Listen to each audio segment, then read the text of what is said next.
Hello, heroes, and welcome to the One Shot Twitch stream. I am your host and game master, James DiAmato, and this week we are going to be featuring selections from this book here, The Ultimate RPG Character Backstory Guide, Prompts and Activities. Oh boy, I don't know the full title. Prompts and Activities to create the most interesting story for your character. This is a book that I wrote, not a title that I chose, but I've been assured by the publisher that it is a very good title, and I choose to believe them.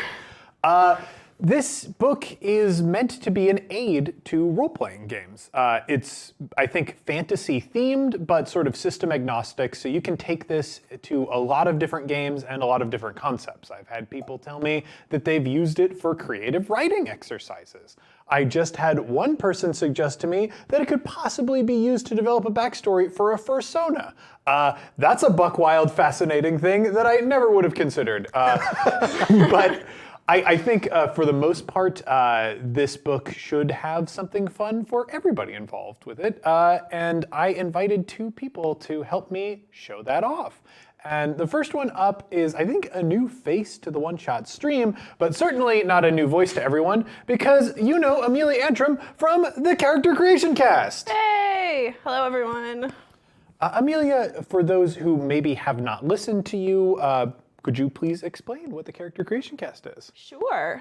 Character Creation Cast is a show that I do with my co-host Ryan, and we invite RPG people like actual play podcasters or game designers to come on our show and run through the process of creating characters in all kinds of different systems, and then we talk about how that process went and kind of make backstories for them.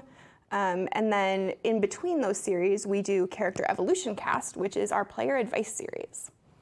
Which, it's all great information if you like hearing different role-playing games like you've heard on the One Shot podcast, but you want to get a little bit more in-depth and think about the mechanics. Character Creation Cast is a great place to start.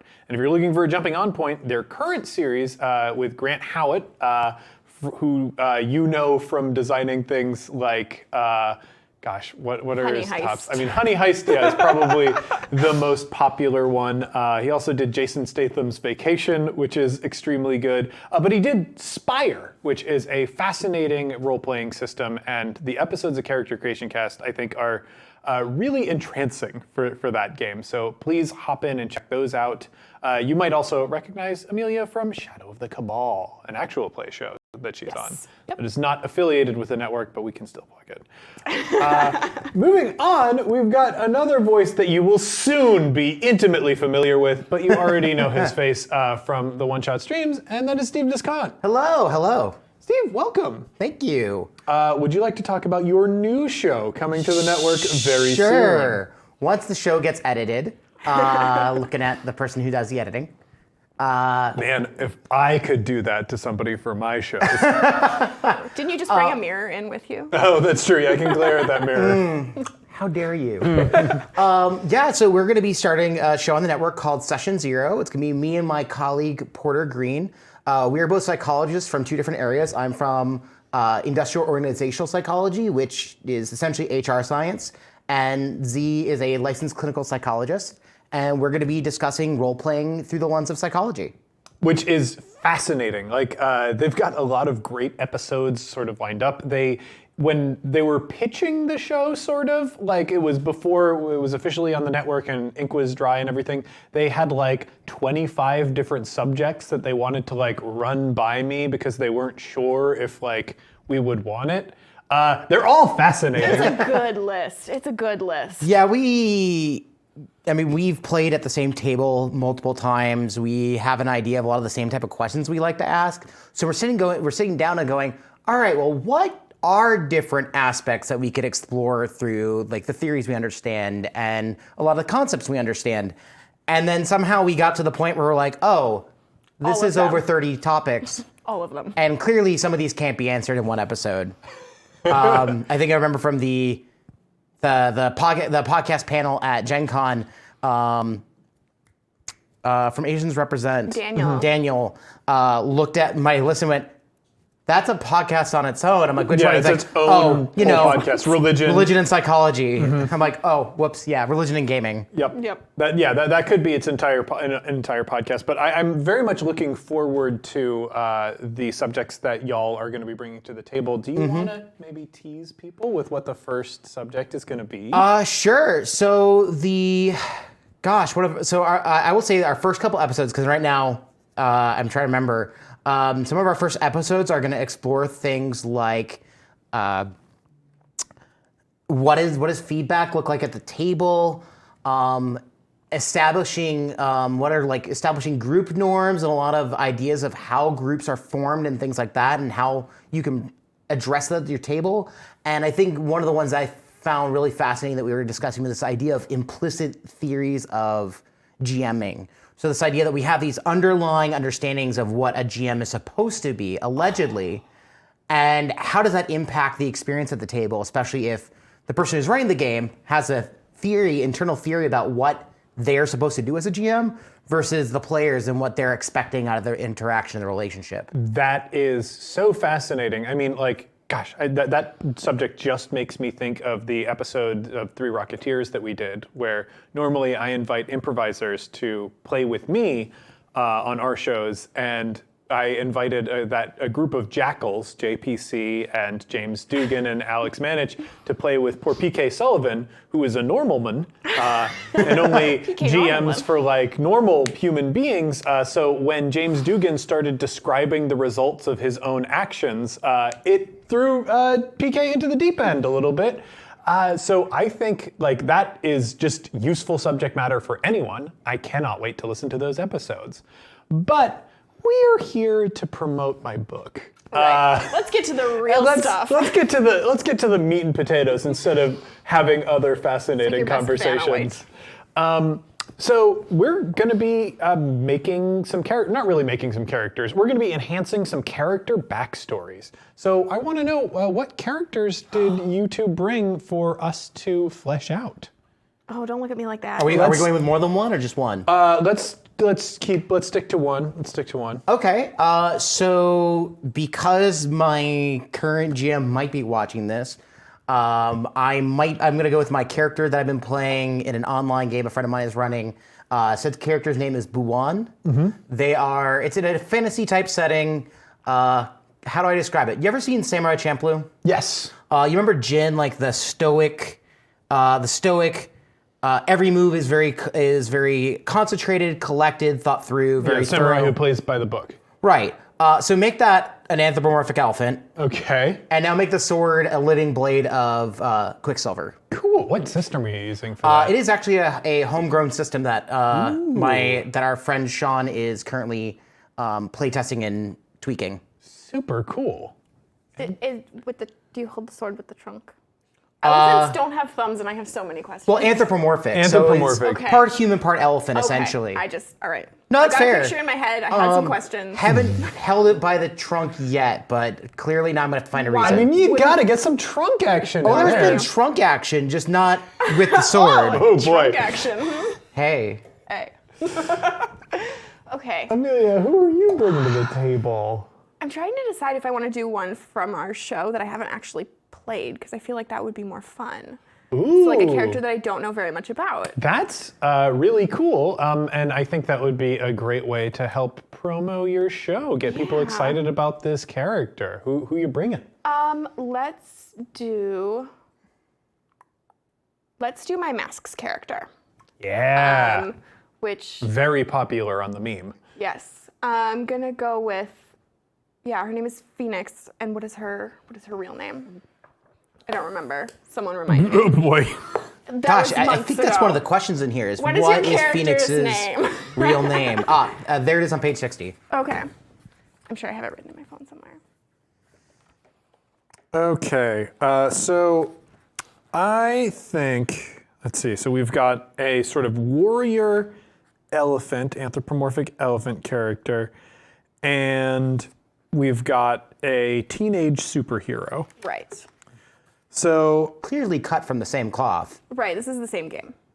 For your warrior elephant character, are they kind of at the top of their game? Are they just learning and starting out? So in the setting, they kind of have there is a group called the 1 of 100, and essentially there are 100 blades in the setting that are more or less sentient. Mm-hmm. And if the blade chooses and bonds with a being, then that person now gets to experience kind of shades of all the memories of all the previous sword holders. Cool. Which every one of those people before has been a warrior.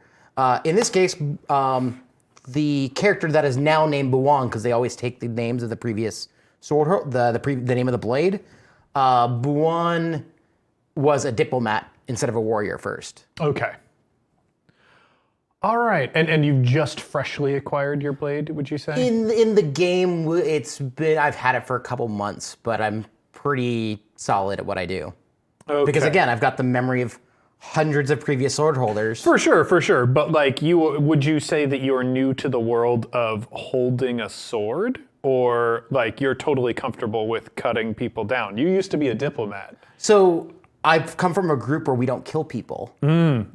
So there's a balance being made. A lot of it is fight someone till I can knock them out. Okay. All right. I think I want to start with Amelia's character. And once again, remind me of their name. We'll call her Phoenix because I can't Phoenix, remember her yes. real name. Okay, so for Beatrice. Phoenix, It was Beatrice. for Phoenix, we're going to do an exercise called 5 lessons. All right. And this, if we picture an RPG game as a shonen anime, usually with a shonen anime, your character comes in with some baseline level of competency that like makes it so they're there for a reason. So 5 lessons are the sort of lessons that justify your character as a hero. That they take with them into heroing life. And even if they're just starting out, there's a reason that they're special as a character and as a person. And I just need to look up the page number that 5 lessons is on. 26. Thank you. I have your whole book memorized. Just kidding. That's pretty good. So, the first lesson is, growing up, you experience something that you never wish to revisit. It could be a desperation of extreme poverty, the isolation of social rejection, or even the guilt associated with having done something wrong. What have you learned should be avoided at all costs, and what measures do you take these days to avoid this? Oh. So for Beatrice, the thing that really bothers her is particularly her power. So she was, I'm trying to remember what the playbook is called, The Doomed. Oh, okay, yeah. Yep. Yep. For those that don't know, The Doomed in Masks is a playbook that's made to recreate characters like Raven from Teen Titans, who's got this sort of cosmic mystical power, but it's tied to something very bad that could hurt her and the people around her if she's not careful. Right. So the first couple times she uses it, everything is fine. And then later on, as she uses it more and more, it starts to not, like, she doesn't really recover from the consequences of it. Right. But I think that probably the first time that she really tried to use it, it went horribly wrong. How old was she when she acquired her powers? I think probably like around 10. Okay. And I would say probably around like 12 or 13 would be when it started to go really bad. Let's dig into this event more. What happened that showed her that these powers don't come for free and the cost is pretty high? I think she wasn't very good at controlling them yet, and I think that she probably got really angry about something, and her powers are fire-based, and so I think she started a fire that probably burned down a building. Okay. I think everyone got out safely. It was fine. All of the pets were rescued. There were maybe some houseplants that died, but the rest of it was okay. But severe property damage and a lot of emotional trauma for a 12-year-old. Phoenix is still an active superhero, though, right? Right. So that means the lesson isn't that I should never use my powers. Right. So what is the lesson that came from this situation? So the thing about her is that she is obsessed with figuring out how to fix the problem, like to fix these superpowers. And so the lesson for her there is I need to figure out everything I can about this rather than don't do it. It is if I'm going to have this thing or eventually get rid of it, I need to figure out. That's kind of an interesting thing. Like her struggle isn't the same struggle that I see with a lot of characters that are the Doomed playbook, which is like a rejection of the self or like a denial of their own powers. It's more to do with I need to know and control this because I am this person and Right. nothing can make me not this person. That's an interesting hook for a character to have. I want to, I think, hop back and forth between Amelia and Steve, and I'm still trying to come up with the exercise that I think is going to be the most effective with Steve. I'm going to take you into the veteran heroes area. All right. And we're going to do the exercise Conquered Fear, which is on page 164. And the first part of Conquered Fear, we're going to conquer 5 fears for you. And the first are fears based around the body. Fears based around the body are immediate and obvious. They're almost always reasonable as well. Being worried about potential harm can keep you alive. A fear of pain or death can also be related to fear of the unknown. This means moving past a fear for your body is not always a positive experience. So what is something physical that this character fears? I would say that the culture that Buon comes from originally is kind of a nomadic people. They're known as the travelers amongst, I guess, in a common language, and that's because they're kind of nomadic. They travel a lot. They work as traders. They work as diplomats. Makes sense a lot for the time for them. But one thing they really don't do well is water because they are massive elephant people. Yeah. So drowning is one of the things that Buon fears bodily. Okay.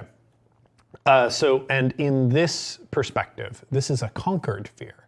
So now I need to know what situation caused Buon to actually overcome this fear of drowning or change its shape. Maybe the fear of drowning never goes away because, that can be true for us in all of our lives. But we do sometimes learn that those fears that we have are not as terrifying as we originally envisioned them. And the reasons you might transform a bodily fear that I have listed in the book would be experience, actually experiencing some part of that fear. So you might have been in a situation where you started to drown and you realize that it is not as horrifying. There's perspective.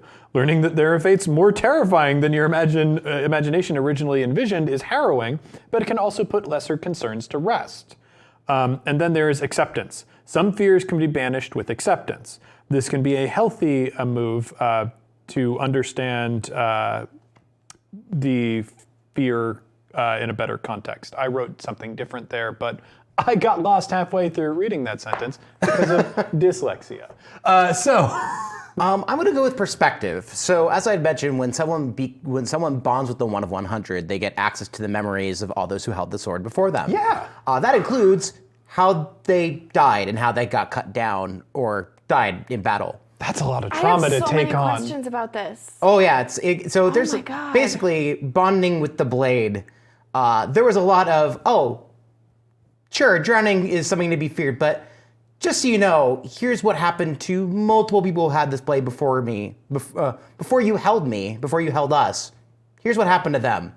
A dozen people. I am now a dozen people who have already drowned. So drowning, oh no, as in like definitely dying in battle, dying in various ways. So drowning is relatively painless comparatively. Compared to some other things. Ooh, Ooh. That's a lot. Yeah. Does taking on one of these blades also give you some psychological resiliency? So I've been playing Buon very, I'd say weirdly, is how Sean would describe how the approach I came with it, because since Buon was a very flexible person mentally, because he was the one originally named before he took on the name Buon, was very flexible mentally because he was a diplomat and was used to negotiating. The way that I have played Buon is that it's not clear whether it's the blade or it's the person formerly holding the blade or both at the same time. Okay. So you might be like a completely new organism holding this blade. Kind of, sort essentially. of. Yeah. That's interesting. And I guess because the blades choose their holders, like that's also got to affect, like they're probably looking for people who would be able to handle taking on the trauma of hundreds of dead people. Spooky. If the blade even considers that, because the blade always has the same consistent personality. It just also has the memories of the people who held the it. blade might also be a jerk. Yeah. And just be like, you deserve this. Oh, there are other in play. We've had other 1 of 100s that are total jerks. And then they have been for centuries. Some wild stuff. You guys, we're not really making happy, upbeat characters here. No, I don't think we are. But you know, that's all right. That can happen. Let's move on to Amelia's second lesson. Okay. That is, before you truly understood your abilities, you unintentionally caused harm with them. What did you break, or whom did you injure? Now, this is starting to reflect a lot of the themes of the first thing. So I want a different event. The first one, I think you mentioned getting angry and burning down a building. This is directly unintentional. This is not something that you did out of anger or malice. This is something that happened due to just not having any control whatsoever. You're not at fault here, Right. but you still carry this burden from this lesson. So I think what would make the most sense is that it's probably the very first time that she figures out she has these powers. And I think it's probably like her mom that she hurts. Okay. Because like I think that because she sort of becomes like, I would imagine, very hot when these powers happen. Like she's basically like burning up from the inside is like what's happening. And so I think that probably she burned her mother at some point. Okay. Like the very first time that it happened. Gotta know, how bad is this burn? I think it's enough that it probably left a scar. I don't think that it's enough that like.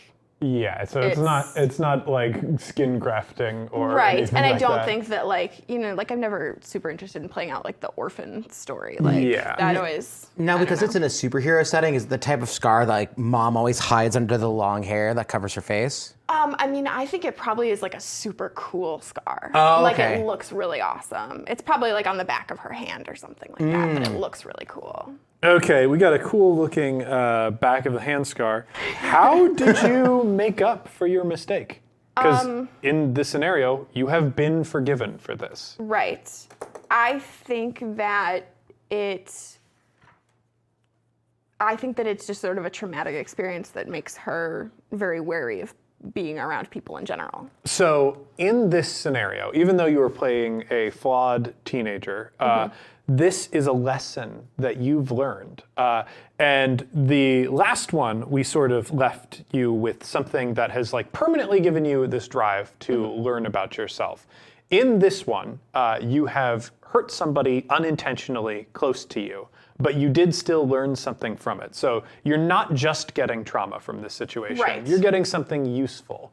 So I really want to know, was there maybe damage between the relationship between you and your mother that you have since like bridged that gap a little bit? Or have you just figured out that when you hurt people, you have to take responsibility and like move forward and try and make up for that hurt? Or No, she's a teenager. She wouldn't learn that. Well, she learned this as a child. Right. There are things that we can carry from childhood into That's right. teen And then you years. forget all about them when you become a teenager because you're a jerk. Well, you become more emotional, for sure. Your brain's just a lot. There's just a lot going on. The Like, I'm brain just going becomes a through lot different right than it now. used The to brain be. becomes different. Well, I mean, you're the expert here. Yeah. He's a psychologist. Hey, HR science, buddy. All right. Yeah, I mean, I think the lesson probably is like how to take responsibility for things even when you didn't mean to do them. Because Okay. I feel like that's an important life lesson. Is And that, like, that's- whether you meant to or not, it is still wrong. And that's also something that can be unhealthy and traumatic in certain circumstances, like blaming yourself for things when it's not necessarily your fault that they happened, which is a teenage thing to do. Let's move on to another fear for our good friend. Hey. Our good friend, who might be many people in retrospect. Several friends. And this one A lot going on in there. This is going to be a fascinating one because it's a fear provoked by the mind. Mental fear are often puzzles that need to be unraveled. Most fears are built on simple biological concerns. In the mind, they can be ill-defined and complex, difficult to express, let alone conquer. Many fears based in the mental space are smaller concerns that have metamorphosized into behemoths far in excess of their component parts. So, what mental fear might we be dealing with here? So I'd say for Zhu Buan, or essentially Lut, who is the person before the blade, upon obtaining the blade, the greatest fear he had was to truly lose himself into the blade. Oh, wow, what a relevant fear. Yeah. But this is a conquered fear now. It has been at least transformed in some way. So how has, like, I assume it has to do with something with actually being chosen by the blade and bonding with the blade that has changed this, but how has he changed it and in what way has it changed? So we can actually go through the tools that one might use that I have listed, which again, there are so many different tools that you can use, but there is introspection. Understanding yourself is the key to untangling nameless fears that haunt the mind. Many adventurers are focused on the mission ahead, but taking the time to address personal concerns can prepare you to face tasks with clarity. There's aid. Few people ever do anything alone. A hero who opens themselves, to others risks pain but gains allies who can care for them. Some problems are best approached from the outside. Then finally there's therapy. It may be a simple matter of taking the time to care for a concern to soothe it.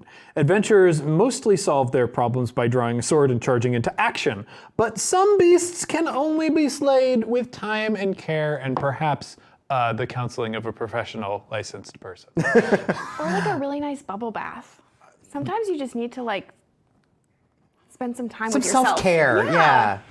I would say one, transform that mental fear a little bit through both aid and introspection. Predominantly introspection, but also aid. In the sense that Buan had time to spend with all of these memories and kind of having to reassert and determine what is the reality I know versus what were the memories of people a generation ago, 2 generations, hundreds of years past. But also, since the blade itself is sentient and bonded, learning who it was and kind of establishing that, yes, I am still a being separate from this blade, but we now share a psychic link and sometimes a body. They're like setting up some boundaries. Yeah. And I'd say aid because it is through being a diplomat and interacting with others that he has been reminded that this is who I was before. And even though now I'm also, thanks to this blade that decided to bond with me, a renowned duelist, again, because of the blade, who I was before is a diplomat. And what I do and my purpose in life is to bring reconciliation and diplomacy to people. Oh yeah, realizing that no matter what, even if he maintains his sense of self, just having the blade still changes him. And realizing that maybe that's not a terrifying prospect. Cool stuff. Let's move back to these 5 lessons. The next one, Boy, yeah, this assumes that you become an adult, so we might tweak some of these lessons. But Ooh, this is something that is probably pretty recent for your character. As an adolescent, you stood up against something stronger than you to fight a perceived injustice. Let's learn about this situation a little bit. When did Phoenix stand up to right a wrong? Ooh. Well, I mean, all the time, because she's a superhero. Right, So- right, but this is formative.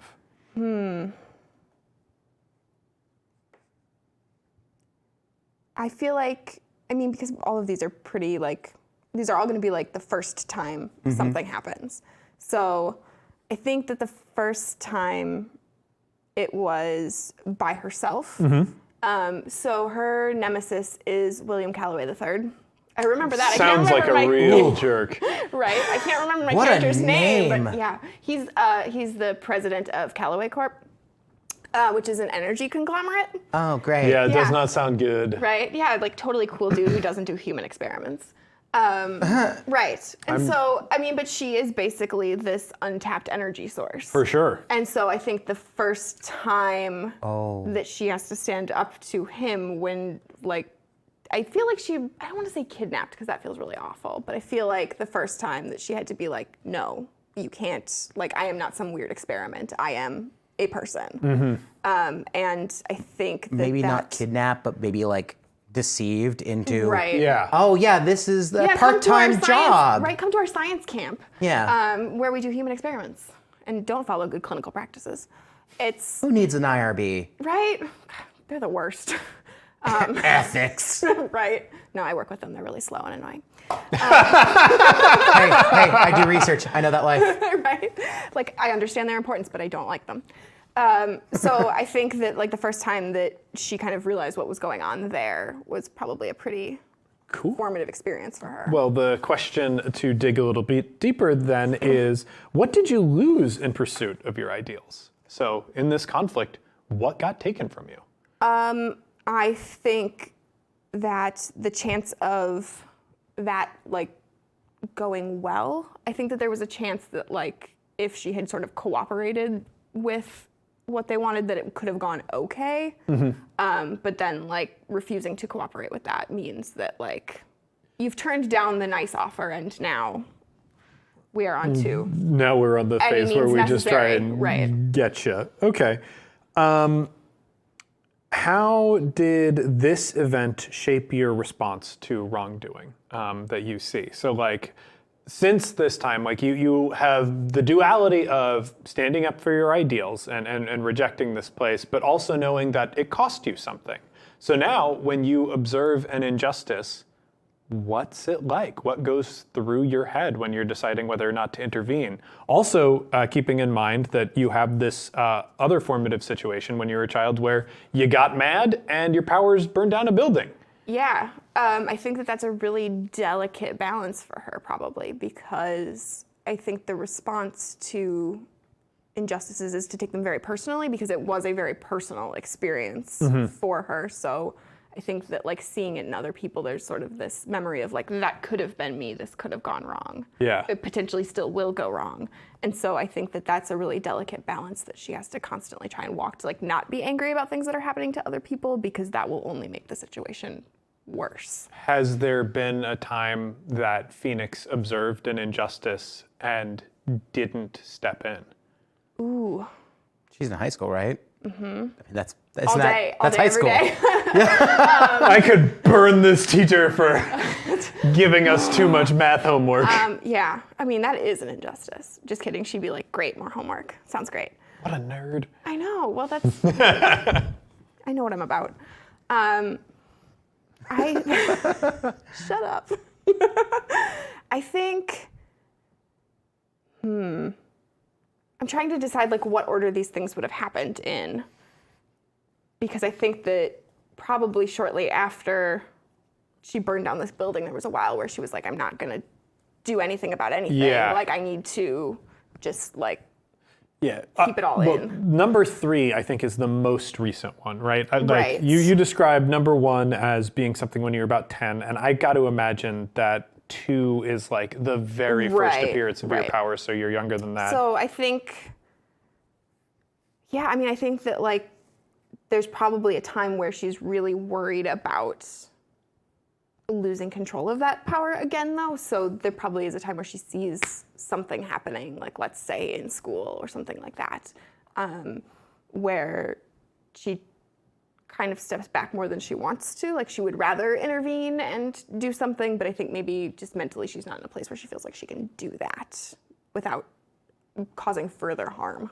Cool. So the scene then is, are you seeing somebody get physically attacked? Are you seeing somebody perhaps get verbally attacked? I think there's a lot of bullying going on, that like somebody is just being a real jerk. And you sit there knowing that if you wanted to, you could do something about it. Right. But you're but sort being worried that it would only make it worse and hurt people more. yeah. Angst, Spider-Man style. Let's find more fears. Speaking of angst. Yeah. Yeah. Let's have more fun. This is an interesting tasty. one that I think is going to really weigh the balance between the person and the blade, the boy and the blade, if you will, which is fears revolving around the soul. I have assumed a gender on your character. I've been using he. Okay, good. Okay. You're good. Even in a world where good and evil are forces that can be detected and measured, the realm of the soul is governed by faith. The existential threat of evil is tied to someone's personal beliefs. The thing that separates those who cower in the face of darkness from those who stand against it is the belief that the darkness can be conquered. So, this is pure good and evil stuff, and deciding whether or not you stand against evil. It's a question of what allows you to stand against evil, and the tools that you might use to do that are your belief in yourself, your belief in others, or your belief in a higher power.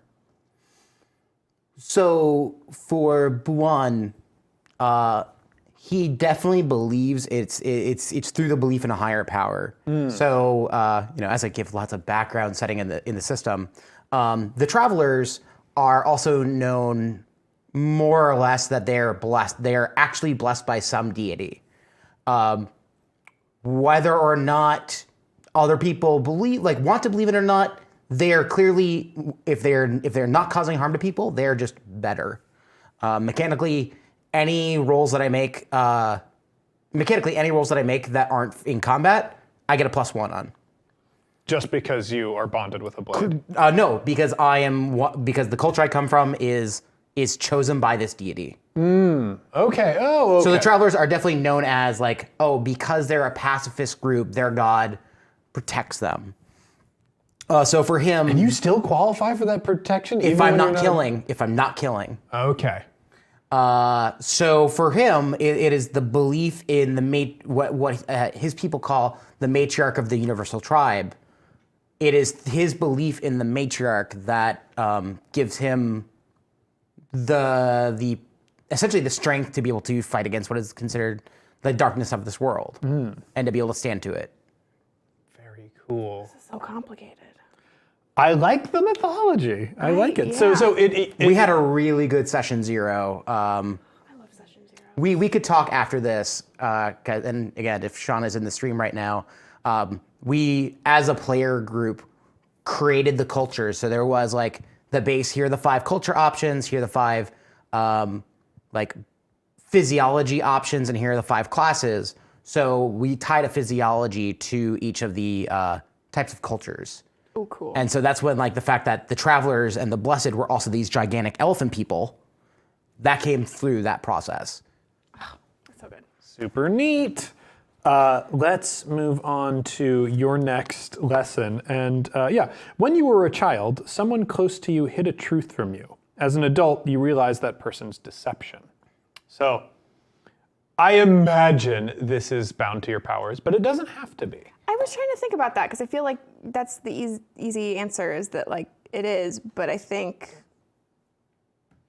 because she doesn't know how her powers work entirely, that someone hiding the truth implies that they do. Could be the classic Santa Oh no. scenario. It is. It was just traumatic Santa. This really was really rough to learn the truth there. Well, you mentioned a mother. Does your character have a father? Yeah, I mean, I think so, because I'm not a huge fan of like tragic parent backstories. Okay. Are Personally. your parents together? Yeah, I think so. Okay. Okay, so no family. Oh. Oh no. Oh, I bet her dad worked for Callaway Corp. Okay. Okay. Worked for Works. There's no way you're able to hide a job from your teenage. I mean, you don't have to work directly for the company, but if you're a contractor. I think worked, but I think whatever he was doing has something to do with her powers. He might have been the person who Right. informed them. Like, and doesn't know how to help or fix it, but and he hid it. Like he told them probably because there was some bonus or they said that they could help you. And then this confrontation happened where you broke free of this facility and you're like, it's this horrible thing. And he, for the longest time, could not bring himself to tell you that that's why they knew about it to begin Exactly. with. Oh, that's so sad. It's rough. So I still love you, Dad. we've got follow-up questions to do. How did the lie shape you? Which is sort of an interesting thing.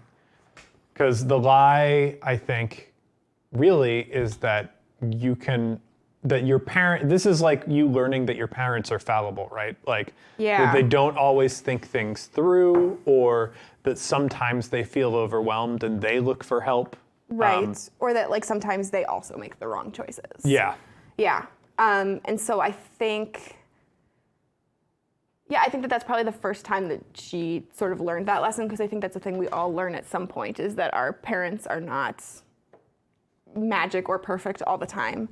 This segues well into the follow-up question. How did the truth hurt you? Yeah, I mean, I think that as a kid, you think that your parents can always protect you from everything. And I think that that was the important lesson there, was that like that isn't going to happen always. And it's like, that's a really rough lesson to learn, is that like this thing that I thought at least was my ultimate safety net isn't. Yeah, the world suddenly seems very big and you very small alongside it. How do you approach deception now? Because I imagine you got to tell some lies as a superhero. Right. You know how much it hurts. Right. But I think that there's still a part of her that's like, if it's for the greater good, because I think that she understands that like, even though like that truth that her father told them about her like was bad, that ultimately that wasn't the point of it. The point wasn't to make things worse. The point was to make things better. And so I think that in her mind, as long as that deception is for a purpose to hurt people less or to fix things, that it's still. So then I have this question that's follow-up, not related to the book at all. Have you forgiven your father for this? Because you have this perspective of like, there are situations where you have to, and it is sometimes even virtuous to lie for the greater good, yet your nemesis like came out of this situation. This is the worst thing that's ever happened to you, and it's partially your father's fault. I think that she will say that she has and thinks that she should, but hasn't. Yes! That's a teenager. That's a teenager right there for sure. I'm over this, Dad! That's not why I'm yelling at you. God. This isn't even about that. Steve, we're going to move on to one of my favorite fears for you to have conquered, and that is a fear of the heart. The heart is tied up in other people, fears that are built around social anxiety. Ironically, the remedy for these fears also rests in social structures. Fear of being rejected by one group is easily banished when you find acceptance with another. Social concerns can easily be drowned out by social comforts. So let's figure out what the fear is first before we figure out our potential approaches to transforming that fear.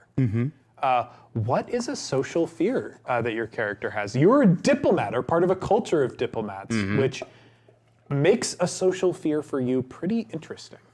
So the way that the culture is structured is that it's a very matriarchal society, but it's also based around like the I guess tribe or sub-tribe that you belong to, the group that you belong to, which very tight-knit families and very tight-knit communities that travel together.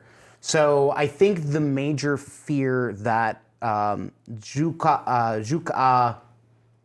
Lut had, especially once he became Buon, was his family. Yeah. Because coming from a culture of not even just diplomats, but a culture of pacifism and a group of people that you do not kill, you're not supposed to fight, and becoming essentially bonding with a sword that is literally the embodiment of fighting. Yeah. Was a major fear of rejection from them. Yeah. So this stifling fear, so I've got to imagine then you became this new thing isolated from your people, right? So the social strongholds that sort of help you transform this fear could be a partner, a family, or friends.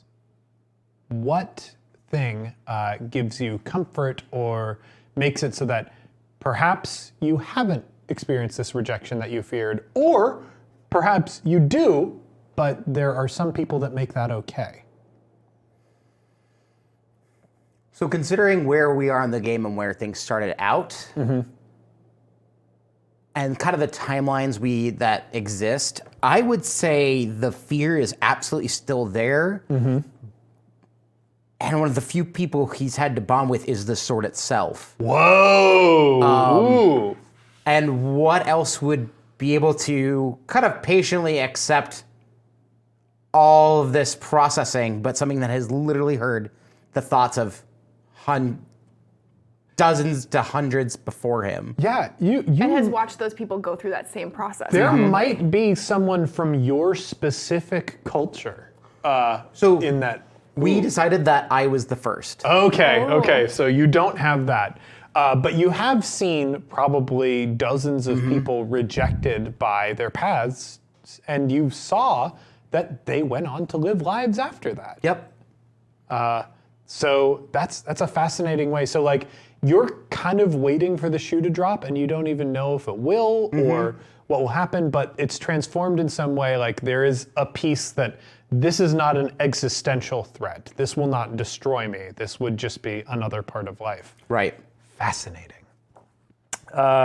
We come to number 5 for Amelia. The last lesson. During your training, you risked your life for something, and you were rewarded for it. So, this might be a part of your training on your new superhero team. It might be something that happened to you before that, but you took a risk. What was that risk? I think that this is part of the how we came together question. That, like, I think that she was kind of working it. Everybody we decided when we did our story kind of had been doing things on their own, and then we came to this point where we were all kind of in the right place at the right time to do things together. And so I think she was sort of trying to work on her powers on her own. She's been doing a lot of research and that kind of stuff. And then I think that scene where I'm trying to remember exactly like what we set up as like the big bad in that situation. But I think as things were going wrong, she risked her life to help one of the other people. Okay, so this was that to eventually help ended someone up else. on her team. Yeah. So, how close did you come to death in taking this risk? Moderately close.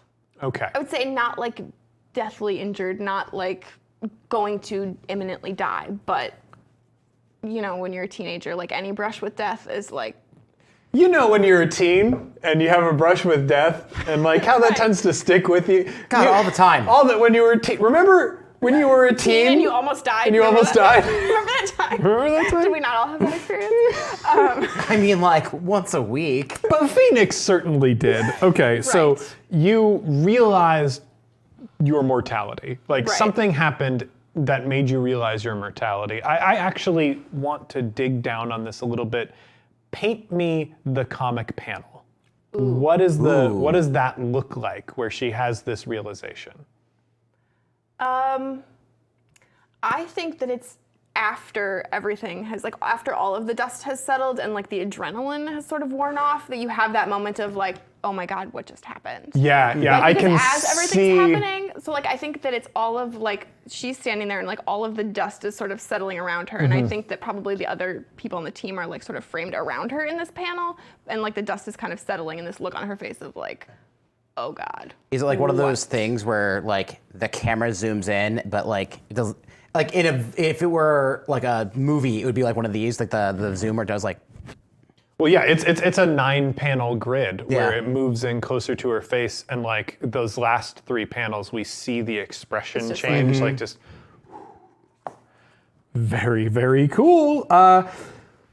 What was the nature of your reward for taking this risk? You said you saved a person, so I imagine the relationship that you have with this person might be related to Right. that. Well, I think that like this is how she ended up with these friends. Is that like, and these are the people that know most what is going on with her. Like she hasn't really expressed that to a lot of people, but now all of these people know. Like, so it's like her parents and William Calloway III and these people. Like that's it. So being a superhero thing and like with using comic book sensibilities, I imagine that the person specifically that you saved in this scenario, that you risked your life to aid, there's got to be some kind of special connection just with them too. Right. I think group connections are great, but you're going to be part of the superhero team no matter what. Aware that we don't have, that this might not exactly be canon because we don't have the other person here to negotiate this relationship. But what sort of special connection do you have with the specific person that you helped? well, I Because it was a reward. Right. I do remember that there was like one of the questions is like, who do you want to kiss before your doom? Yeah. And so I'm trying to remember, like, you guys, this was like months and months ago, like February when we did this. And like, of course, we haven't played any of these characters now, so I've like not thought about them since February. But I think it's whoever that one was. But I don't remember who it was. Months and months ago that you wanted to kiss them. So the Right. reward is that this is a person that you have a crush on. Yes. The reward is there Like is a this person, person is now my friend, and like there's a possibility that we might get to kiss. or You not Which even is the greatest reward. Not even that there's a possibility, because this is just a desire for you. The Yeah. reward is those butterflies you feel when you look at this person, and the connection that you have when you think about Don't them. you just love love? Do you like Oh, you know them? I do. I know you do. Do you like them? I like them. I want to kiss them before I die. Ooh, ooh, look at the goth here. What She wears a lab coat. She's a nerd. Oh yeah. What do you take into consideration when you risk your life these days? Especially now that you know that. You've got so many lessons that are pulling you in different directions. You know that sometimes when you use your powers, it causes collateral damage. It can hurt people around you who are close to you. It can hurt people who are not close to you. The mere fact that you have these powers caused a betrayal by the closest people in the world to you. But when you use these abilities, it also saved that person that makes you smile alone in private moments. Ooh. Yeah, I mean, I feel like this is a tough negotiation for her. Like, there's a part of her that's like, well, I can't risk my life until I've kissed this person because I have this one thing that I have to do. Oh yeah, you want to hold off that fate because you haven't gotten to live your whole life, and you're really, Right. really conscious of that now. Right, but also there's That person part of- wouldn't be there if you right, weren't there. if I didn't do these things. So, and I also like wouldn't get to hang out with them if I'm not doing superhero things. So, like risking my life as part of spending time with that person too. Also, so much of your time is also driven by the adrenaline you're feeling. So that's a lot of confusing emotions too. For Yeah, sure. there's just like a lot going on. I just have a lot going on There's right so now. many chemicals in that body. Yes, it is. That is a good doomed question. I Who think do you want to that- kiss before your doom is like one of the best questions.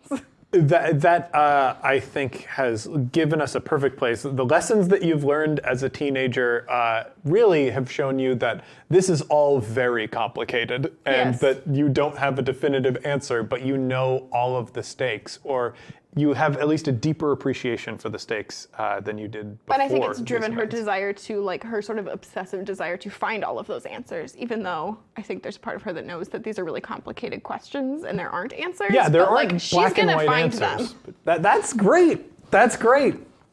Well, we move on to the final fear. Hey. One of the most ethereal and complicated, the fear of the beast.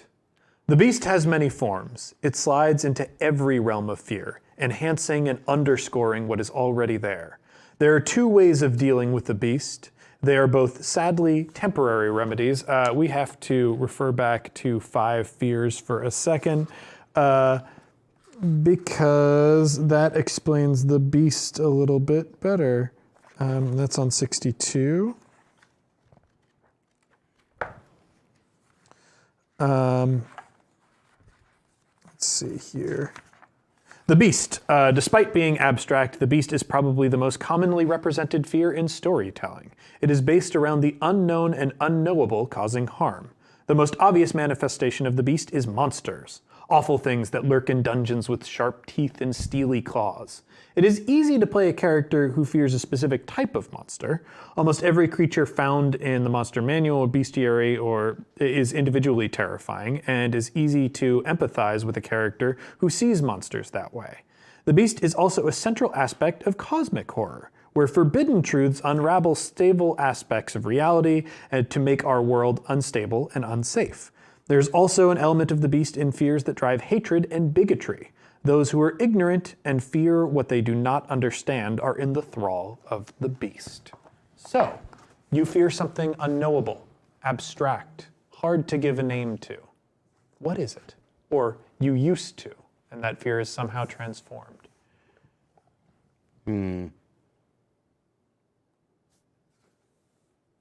And knowing the ways that it transforms might actually help us identify the fear even better, because those are confirming absence, which is when you know something more about a situation, you confirm that it is not as terrifying as you once thought, or obscuring presence.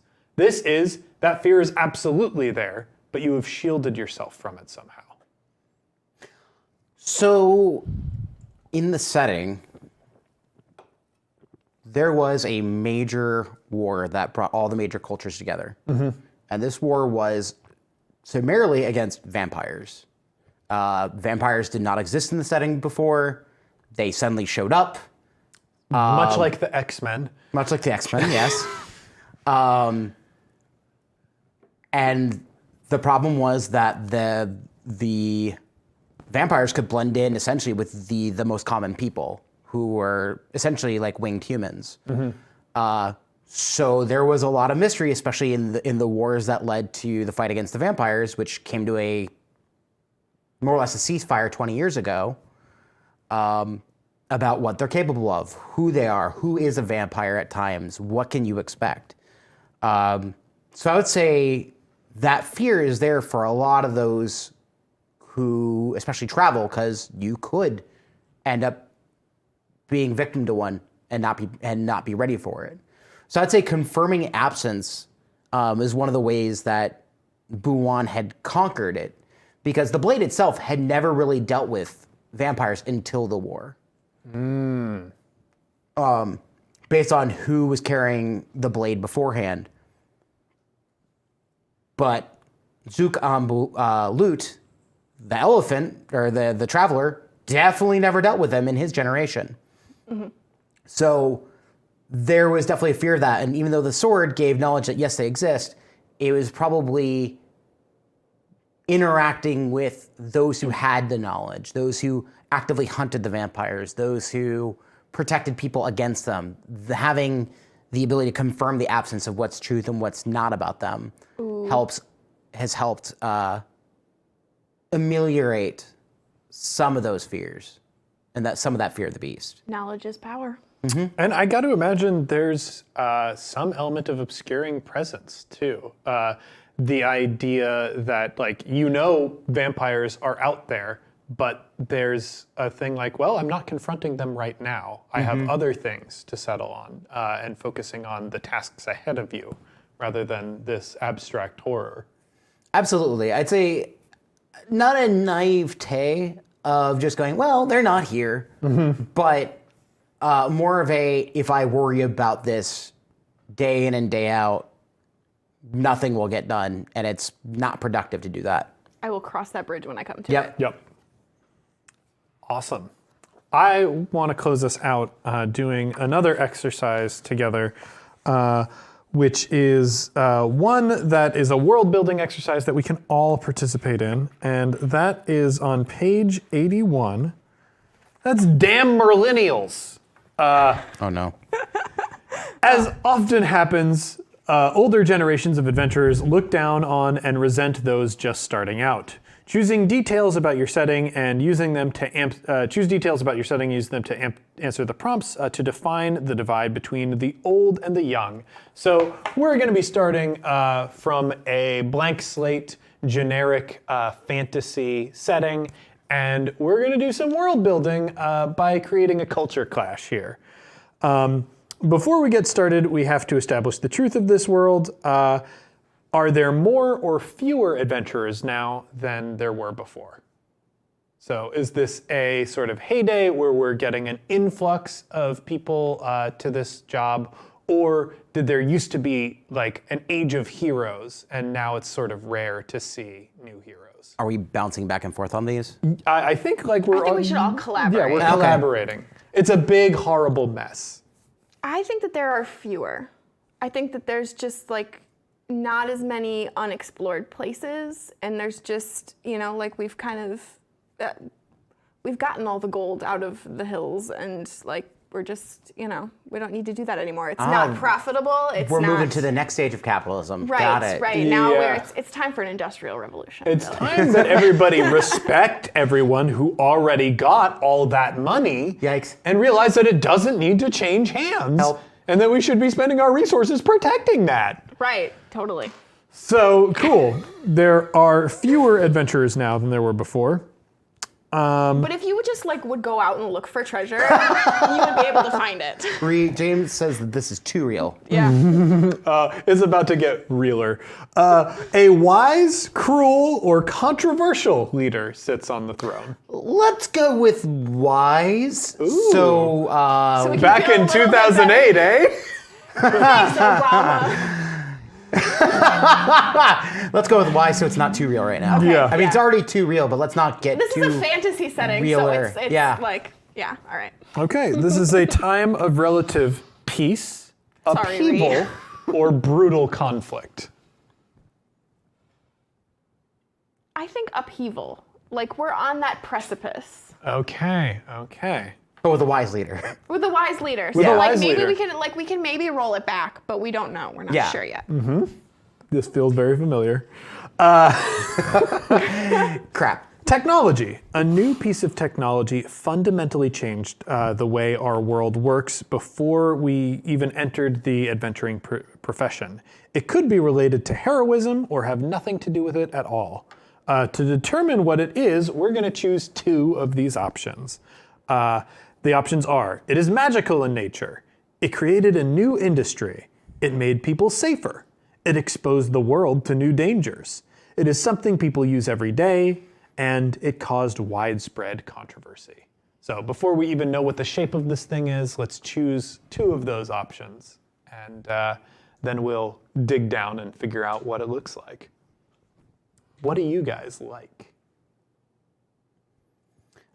I kind of want to suggest it created a new industry because we've already made the industrial era joke. Yeah. But we've already got upheaval and there's fewer adventurers now, so the new industry could be part of the reason for that. Okay. The fact that there's less reason to go out into the wilds and hope you'll find things Right, is a because- motivation for that. Right, we can make those things. So yeah, there might be opportunities for these hordes of millennials that are being thrust out into the world as there is a new industry for them. Great. But I think it also exposed the world to new dangers. Yeah. Okay. Because I'm all about how can I make things worse. That's fair. That's what kind of player I am. I'm sorry. So, all of the dungeons in this world, or most of the dungeons in this world, have been explored. And the world has new dangers. There is a wise leader on the throne.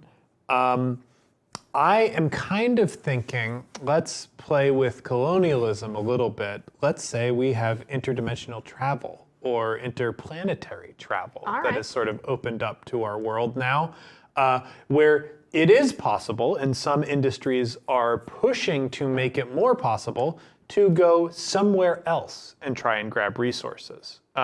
There's upheaval happening. Maybe a big part of that upheaval is people going, we shouldn't be going to other dimensions, and because we don't know what we're pulling back from those dimensions. I think our wise leader is trying to make some regulations Yes. for this. So, just as a thought, do we want to go to the, I know because it is fantasy, we can go to the full extent of we're going to an entirely different dimension.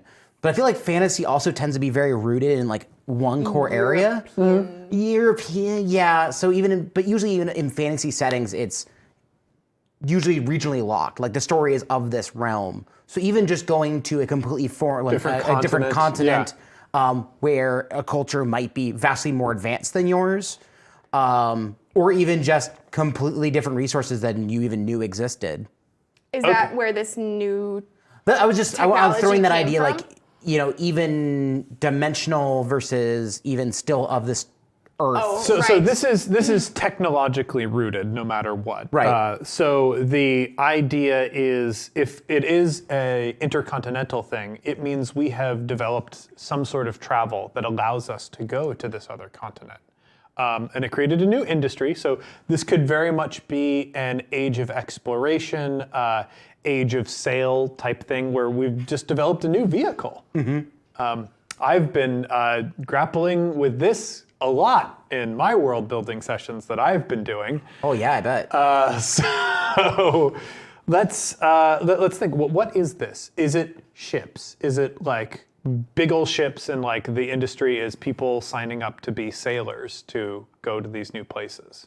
I think that it's not necessarily ships, but maybe something that makes the travel itself more feasible. Like you can travel farther, or I mean, I was just gonna suggest straight up teleportation. It's teleportation. dude, it's fucking teleportation. Teleport. So it is. Yeah, and we got a suggestion from Marie in the chat. Teleportation circles.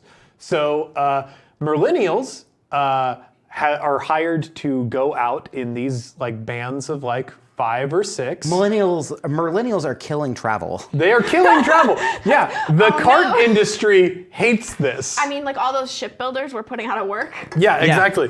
Because a group of 5 millennials can use this teleportation circle technology to teleport off to a strange new place and come back with resources that are unheard of. And you've got groups of these older adventurers being we had to travel for months to get to those places. Well, and they probably built up all these bed and breakfasts near these dungeons that they were exploring, and now we're not visiting their bed and breakfast either. Yeah, Bennigan's. So clearly we've Fantasy established a new- Bennigan's is So we've dying. started a new cottage industry as well. Right. Yep. That's the new industry that we're actually looking It's at. a new It's cottage. actually the tourism industry. Right. But it's actually, the cottage industry is just cottages. Yeah. Yeah.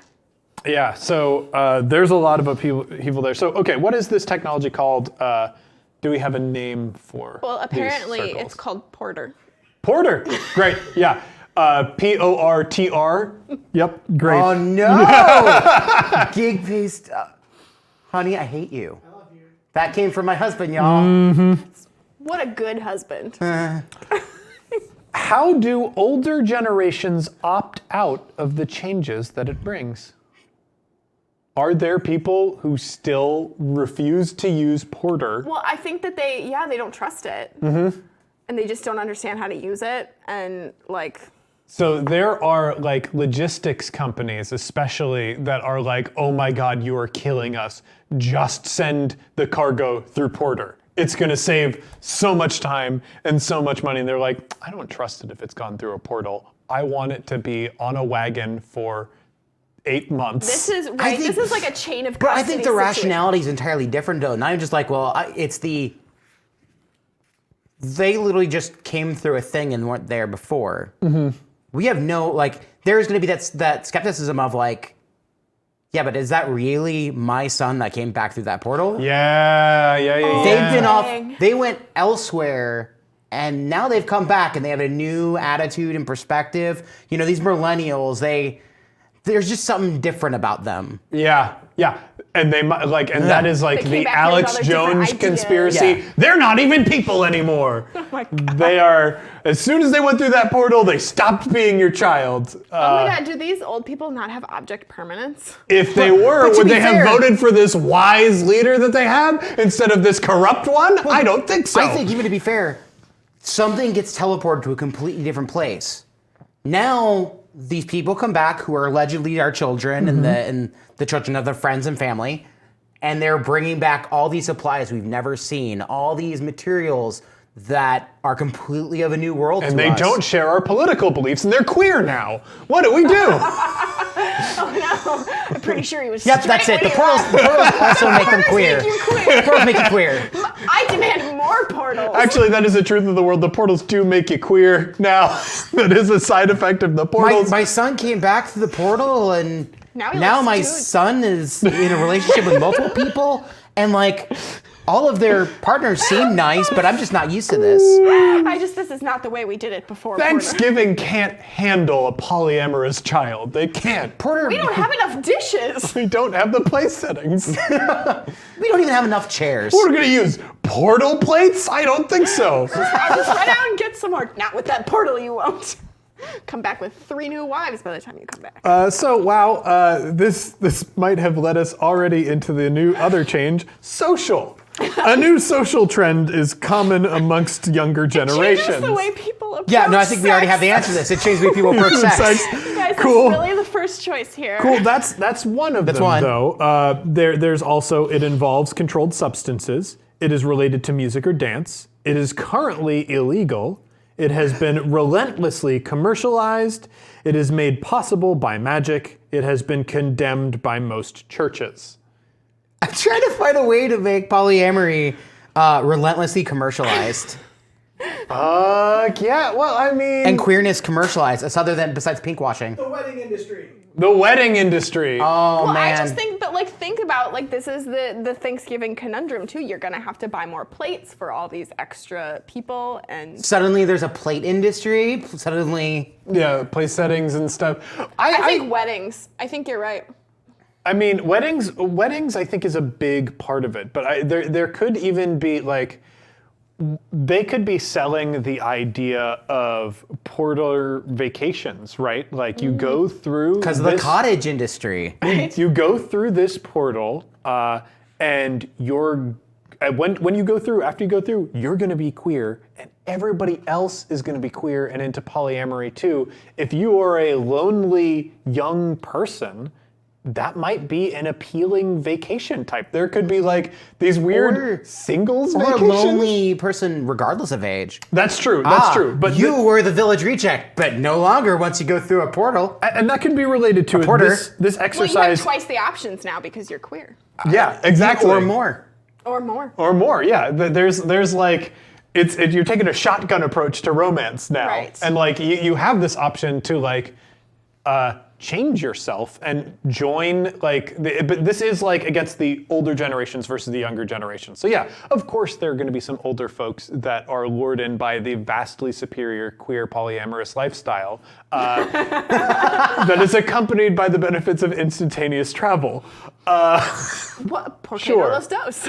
But for the like general older populations, they are deeply against this situation. So yeah, there is this commercialization. I think Porter is not just a way to move things around. It's not just a way that people make their living. It's a whole lifestyle. But what is it called? That's the next question, is what is it called? Oh God, yeah. Because This new social trend. Ooh. I mean, it's changed the way people approach sex, and it's relentlessly commercialized. Huh. Because this isn't the technology. This is the culture surrounding the technology. What do you call a technology that like makes you like Makes you queer? right? But like, what do you call like the industry of like being queer? Go on Holidays. Holidays. Stop it. We could look into the idea of it being related to a nickname that came up based on side effects of traveling through a portal themselves. Like perhaps when you go through one of these portals, there's a visual difference that maybe like for a day or so afterwards, there's like glowing lights that surround you or something like that. I just really want something to be called gaydar. That's really what I want. I mean, it could be argued that we already got that, though. I know. What about if it's called shining? Because that idea that you have those hallucinations Yeah. and things are glimmering. So, okay. Then when you are in a place where everybody has portered in, and there's a whole field of people who are sparkling and glittering, what is that called? Because I think that's what it is. Sparkling. So there are a lot of people who are just so excited about glitter. Yes. It's glitter. Fuck you. Yeah. Relentlessly commercialized. The gay agenda of podcasting, the glimmering. Glimmering. Yeah, so we could call I'm it, fine with the glimmering. I yeah, think we call it glimmering. Yeah. Okay, so now we just have different characters here. Did you enjoy it the first time you tried it? So Hell this is a snapshot yeah. of the world. Abso-fucking-lutely. Are you kidding me? They're also glimmery. Right? Everyone is hot. For the first time in your life, everyone is hot. And also, there's this magical glitter everywhere. Unless you're Ace. For sure. Oh, that's true. Oh my gosh. But that I didn't doesn't even mean think about like that. you can appreciate beauty without being sexually attracted to True. it. Yeah, that's an interesting Like there are thing. lots of buildings that I'm like, that's a beautiful building. There But I'm has not got to sexually be a attracted to it. contingent of people, though, because like the only rule that we've established for Porter is that you go through and you become queer. There are people who go through and come back ace. Well, Ace is queer too. So. Yeah, exactly. So, well, that's what I mean. Is Yeah. they weren't before, and whether or not going through these portals actually makes you this thing or awakens a thing that has always been around and allows you Awakens the to beast embrace within it. you. Yes. Man, that's interesting. Cool. So we can move on to fashion.